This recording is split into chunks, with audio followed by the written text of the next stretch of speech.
నమస్కారం, జీ న్యూస్కి స్వాగతం. నేను మీ శ్రీనివాస్. ఈరోజు వార్తల్లో వివరాలు ఇలా ఉన్నాయి. శ్రీకాకుళం జిల్లాలో కౌంటింగ్ కోసం పగడ్బందీ ఏర్పాట్లు చేశారు. ఎచ్చెర్ల శ్రీ శివాని ఇంజనీరింగ్ కళాశాలలో మొత్తం శ్రీకాకుళం జిల్లాలో ఉన్న 8 అసెంబ్లీ నియోజకవర్గాల పరిధిలో ఉన్న కౌంటింగ్ మరియు శ్రీకాకుళం పార్లమెంట్ నియోజకవర్గం కౌంటింగ్ జరుగుతుంది. 16 గదుల్లో సుమారు 1500 మంది సిబ్బంది కౌంటింగ్లో పాల్గొంటున్నారు. బ్యాలెట్ ఓటింగ్ కోసం మరో 4 గదులు కేటాయించారు. ఓట్ల లెక్కింపు ప్రక్రియపై కౌంటింగ్ సిబ్బందికి ఇంతవరకు 4 సార్లు శిక్షణ ఇచ్చారు. ఎన్నికల నిర్వహణ స్ఫూర్తితో కౌంటింగ్ ప్రక్రియను సజావుగా సాగేందుకు వీలుగా అధికారులకు కలెక్టర్ దిశానిర్దేశం చేశారు. శ్రీకాకుళం జిల్లాలో ఇచ్చాపురం, పలాస, టెక్కలి, నరసన్నపేట, పాతపట్నం, ఆముదాలవలస, శ్రీకాకుళం, ఎచ్చెర్ల అసెంబ్లీ నియోజకవర్గాల పరిధిలో మరియు శ్రీకాకుళం పార్లమెంట్ కౌంటింగ్ ఇక్కడ జరుగుతుంది.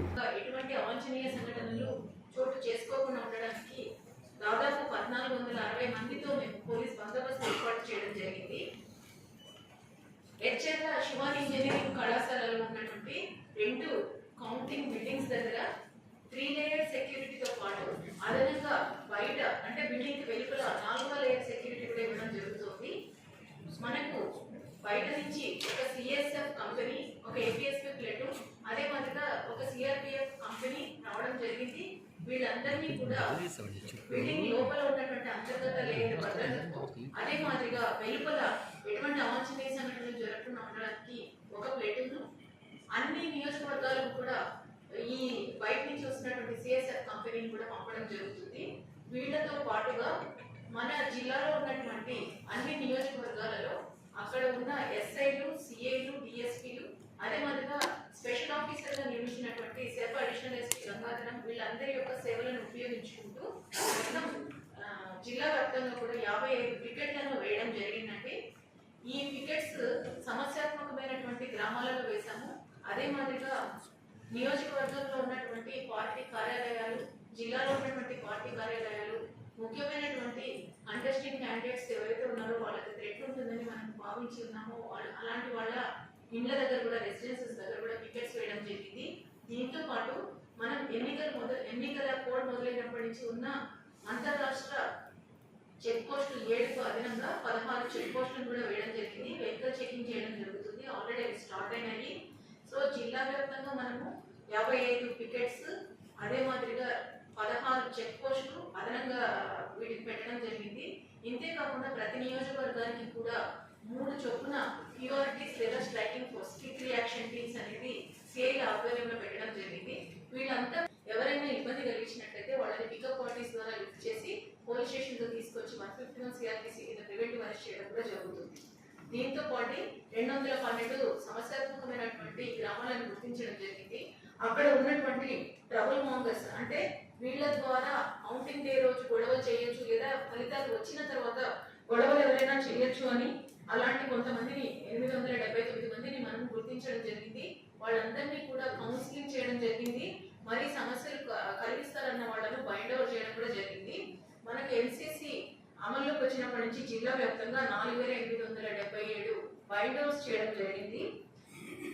ఈ ఎన్నికలు అయిన తర్వాత నుంచి ఇప్పటి వరకు 127 కార్డన్ అండ్ సర్చ్ ఆపరేషన్స్ చేయడం జరిగింది. అంటే సమస్యాత్మకమైనటువంటి గ్రామాలలో ఏవైనా అక్రమ ఆయుధాలు కానీ, లేకుంటే నాటుసారా కానీ, ఎటువంటి గుర్తింపు పత్రాలు లేనటువంటి వాహనాలు ఉన్నాయి అనేసి వాటన్నిటి నిమిత్తము ప్రతిరోజు కూడా స్ట్రాంగ్ రూమ్ల వద్ద భద్రత పటిష్టంగా ఉండాలని శ్రీకాకుళం జిల్లా ఎన్నికల అధికారి, జిల్లా కలెక్టర్ డాక్టర్ మనజీర్ జిలానీ సమూన్ ఆదేశించారు. ఎచ్చెర్ల శ్రీ శివాని ఇంజనీరింగ్ కళాశాలలో ఉన్న స్ట్రాంగ్ రూమ్లను నియోజకవర్గాల వారీగా ఆముదాలవలస రిటర్నింగ్ అధికారి, జిల్లా జాయింట్ కలెక్టర్ ఎం నవీన్తో కలిసి శనివారం సాయంత్రం ఆయన పరిశీలించారు.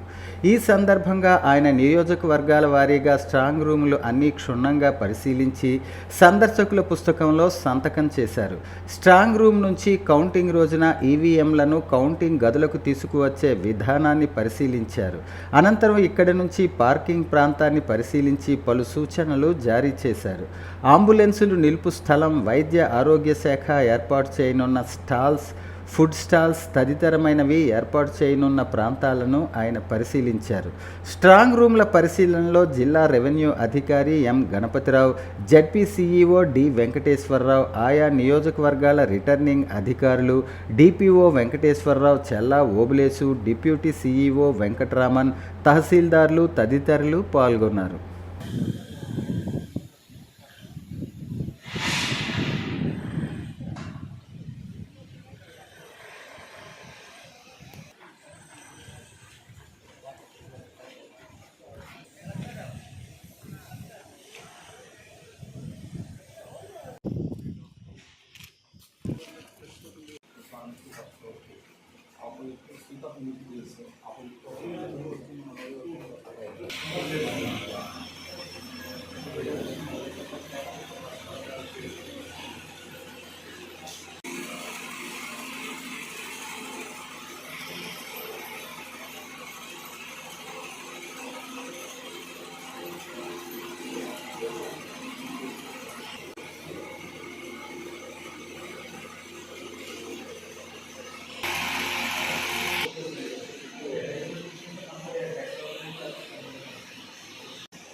శ్రీకాకుళం నగరంలోని రామలక్ష్మణ కూడలి సమీపంలోని ఓ ప్రైవేట్ హోటల్లో 150 మందికి పైగా ఉద్యోగ సంఘాల నేతలు రౌండ్ టేబుల్ సమావేశానికి సిద్ధమవగా పోలీసులు అడ్డుకున్నారు.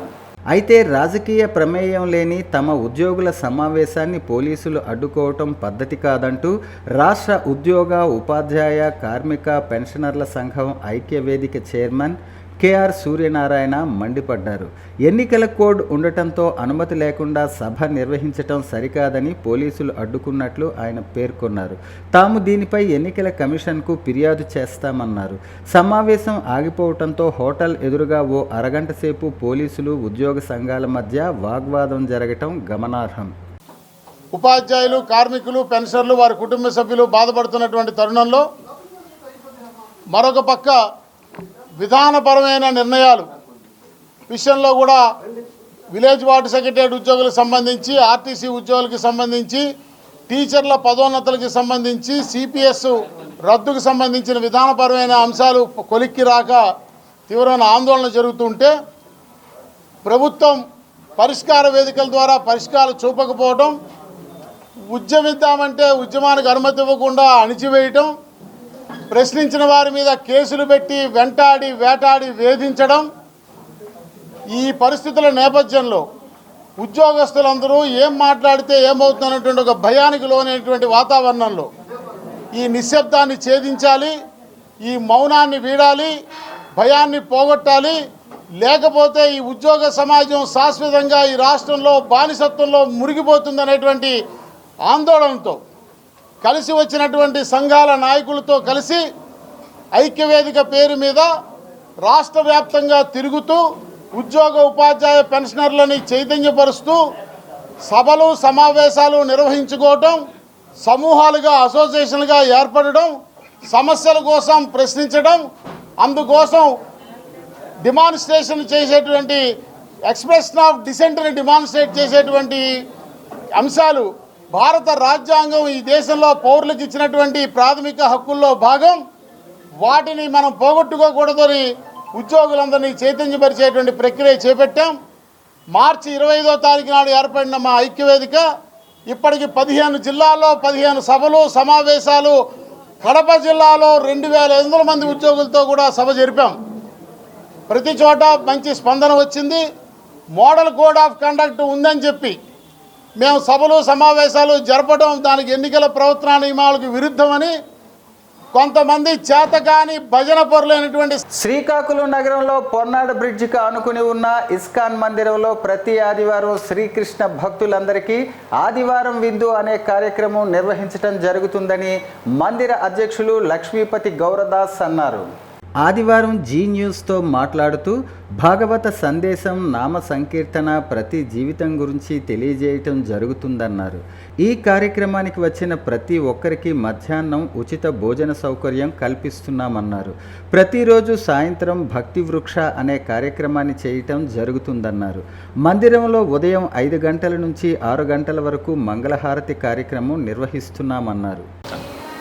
మేము ఇస్కాన్ శ్రీకాకుళం మాట్లాడుతున్నాం. నా పేరు లక్ష్మీపతి గౌర్దాస్, మందిర అధ్యక్షుడు. మేము ప్రతి ఆదివారం నాడు ఆదివారం విందు అనే కార్యక్రమం ద్వారా శ్రీకాకుళంలో ఉండేటువంటి భక్తులందరూ కూడా ఆహ్వానించి వారికి భాగవత సందేశాన్ని చెప్తూ నామ సంకీర్తన చేస్తూ భక్తి జీవితాన్ని గురించి వాళ్ళు తెలియజేస్తూ ఉంటాం. అదేవిధంగా ఈ కార్యక్రమానికి వచ్చిన వాళ్ళందరికీ కూడా మధ్యాహ్నం అందరికీ కూడా ప్రసాదం భోజనం వస్తుంటాం. ప్రతిరోజు సాయంత్రం పూట భక్తి వృక్ష అనే ఒక కార్యక్రమం, అంటే మందిరాన్ని మనం ఏ ఉద్దేశం రావాలి, మన భగవంతు గురించి ఏం తెలుసుకోవాలి, ఈ విషయాలను కూడా మేము క్లాసెస్ ద్వారా ప్రతిరోజు సాయంత్రం 6 గంటల నుంచి 7 గంటల వరకు చెప్తూ ఉంటాం. మందిరంలో కార్యక్రమాలు తెల్లవారుజాము 5 గంటల నుంచి 5 గంటలుగా మంగళహారతి ఉంటుంది. 8 గంటల నుంచి మధ్యాహ్నం 2 గంటల వరకు దర్శనాలు. సాయంత్రం 4 గంటల నుంచి రాత్రి 8 గంటల వరకు మళ్ళీ సాయంత్రం. ప్రతిరోజు సాయంత్రం 6 గంటలకి తులసి కీర్తన, తర్వాత గౌరహారతి, నరసింహ కీర్తన, వీటిగా మందిర కార్యక్రమం. మందిరానికి వచ్చే భక్తులందరికీ మేము ఈ భగవత్ సందేశాన్ని చెప్పడం మాకు ముఖ్య ఉద్దేశం. భగవద్గీత, భాగవతం. వాడాడ గ్రామంలో తరిణి కృష్ణ స్మారక ధార్మిక సేవా ట్రస్ట్ భవనంలో హనుమత్ జయంతి వేడుకలు అంగరంగ వైభవంగా జరిగాయి. ఉదయం 7 గంటలకు హనుమంతుని పూజాది కార్యక్రమాలు జరిగాయి. సాయంత్రం 5 గంటలకు దీపోద్దీపనంతో సభా కార్యక్రమం మొదలైంది. కార్యక్రమానికి ముఖ్య అతిథిగా వాడాడ ఎంపీయూపీ స్కూల్ ప్రధానోపాధ్యాయులు వేణుగోపాలరావు, గౌరవ అతిథిగా యూనియన్ బ్యాంక్ విశ్రాంత శాఖాధికారి జేఎస్ఎస్ ప్రకాష్ పాల్గొన్నారు. సాయంత్రం 6 గంటలకు వాడాడ ఎంపీయూపీ స్కూల్ విద్యార్థినులచే కోలాటం, 7 గంటలకు తొత్తిరి పార్వతీశం గారిచే ఈలపాట కార్యక్రమం అనంతరం శృతిలేయ సంగీత శిక్షణాలయం రెడ్డి సత్యనారాయణ శిష్య బృందం మరియు తంగి పవన్చే భక్తి సంగీత గానామృతం అలరించింది. చివరగా శ్రీ తరిణి కృష్ణ స్మారక ధార్మిక సేవా trust managing trustee Manda Srinivasarao మాట్లాడుతూ కార్యక్రమం విజయవంతం చేసిన ప్రతి ఒక్కరికి ధన్యవాదాలు తెలిపారు.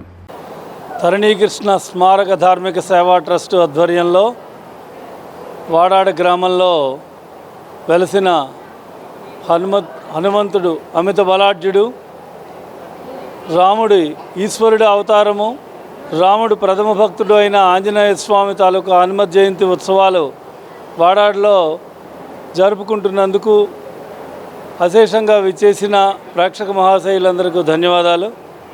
ఈరోజు ఈ కార్యక్రమంలో భాగంగా ఉదయం హనుమంతుడి పూజా కార్యక్రమం జరిగింది. అలాగే సాయంత్రం హనుమంతుడికి పుష్పమాలతో నివేదన చేయడం జరిగింది. తర్వాత హనుమంతుని భక్తి సంగీత గానామృతంలో రాముడికి సంబంధించినవి, అలాగే పెరిగినాడు చూడరో పెద్ద హనుమంతుడు, అలాగే రాముని మరవకవే మనస అంటూ ఎన్నో అద్భుతమైన కీర్తనలు ఆలపించి సంకీర్తనా గానం చేసిన మా శృతిలయ సంగీత శిక్షణాలయం అధ్యాపకులు, వాళ్ళ శిష్య బృందం, అలాగే తంగి పవన్ గారు ఈ కార్యక్రమాల్లో భాగంగా చక్కటి కార్యక్రమాలు ఇచ్చారు. తదనంతరం ప్రసాద వితరణ కూడా ఉంటుంది. అలాగే ఇటువంటి సత్కార్యక్రమంలో భాగస్వాములైనందుకు అందరికీ మరొక్క మారు, ముఖ్యంగా వాడాడ గ్రామ ప్రజలందరికీ సహస్రదా ధన్యవాదాలు సమర్పించుకుంటున్నాం. అలాగే ఈ కార్యక్రమానికి సహకరించిన మీడియా మిత్రులందరికీ మరొక్కసారి ధన్యవాదాలు సమర్పించుకుంటూ సెలవు. స్థానిక బాపూజీ కళామందిర్లో రంగస్థల కళాకారుల సమాఖ్య నెలవారీ సాంస్కృతిక కార్యక్రమాల్లో భాగంగా రాజమండ్రి శ్రీ గాయత్రి నృత్య నికేతన్ శ్రీమతి గాయత్రి పట్నాయక్ శిష్య బృందంచే భరతనాట్య ప్రదర్శన ఆకట్టుకుంది. సాయంత్రం 6 గంటలకు రంగస్థల కళాకారుల సమాఖ్య సభా కార్యక్రమం జరిగింది. ఈ కార్యక్రమానికి ముఖ్య అతిథులుగా విశ్రాంత DEO Balivada Malleswararao, red cross chairman Jaganmohan Rao, ప్రముఖ వైద్యులు మందుల మోహన్ రావు ముఖ్య అతిథులుగా పాల్గొని పేద కళాకారులకు పెన్షన్ పంపిణీ చేశారు. అనంతరం శ్రీ గాయత్రి నృత్య నికేతన్ శిక్షకురాలు శ్రీమతి గాయత్రి పట్నాయక్ శిష్య బృందంచే భరతనాట్య ప్రదర్శన అలరించింది. ఈ కార్యక్రమంలో రంగస్థల కళాకారుల సమాఖ్య అధ్యక్షులు చిట్టి వెంకట్రావు, రామలింగస్వామి, పన్నాల నరసింహమూర్తి, రామచంద్రదేవ్, నృత్య శిక్షకులు శ్రీమతి నీరజ సుబ్రహ్మణ్యం, శ్రీమతి అనురాధ పాల్గొన్నారు. ఈ సందర్భంగా గాయత్రి పట్నాయక్ మాట్లాడుతూ చాలా కాలం తర్వాత పుట్టిన ఊరిలో తన శిష్య బృందంచే ప్రదర్శన జరపడం సంతోషంగా ఉందన్నారు. అందరికీ నమస్కారం. ఈనాడు ఇక్కడ శ్రీకాకుళంలో బాపూజీ కళామందిర్లో రాజమండ్రి నుంచి డాన్స్ శ్రీ గాయత్రి నుంచి కళానికేతన్ శిష్య బృందంతో భరతనాట్య ప్రదర్శన జూన్ 1వ తారీఖు నాడు ఇక్కడ జరగబోతోంది. మరి కొద్ది క్షణాల్లో ప్రారంభం కాబోతోంది. నా పుట్టిన గడ్డ మీద నా శిష్య బృందంతో నా పిల్లల చేత నేను ఇక్కడ చేయించడం చాలా ఆనందకరంగా ఉంది. ధన్యవాదాలు. శ్రీకాకుళం రంగస్థల కళాకార సంక్షేమ సంఘంలో నాకు అవకాశం ఇచ్చినటువంటి కమిటీ సభ్యులందరికీ నా ధన్యవాదాలు తెలుపుకుంటున్నాను. వార్తలు సమాప్తం. మళ్ళీ తర్వాత బులెటిన్లో కలుసుకుందాం. నమస్కారం.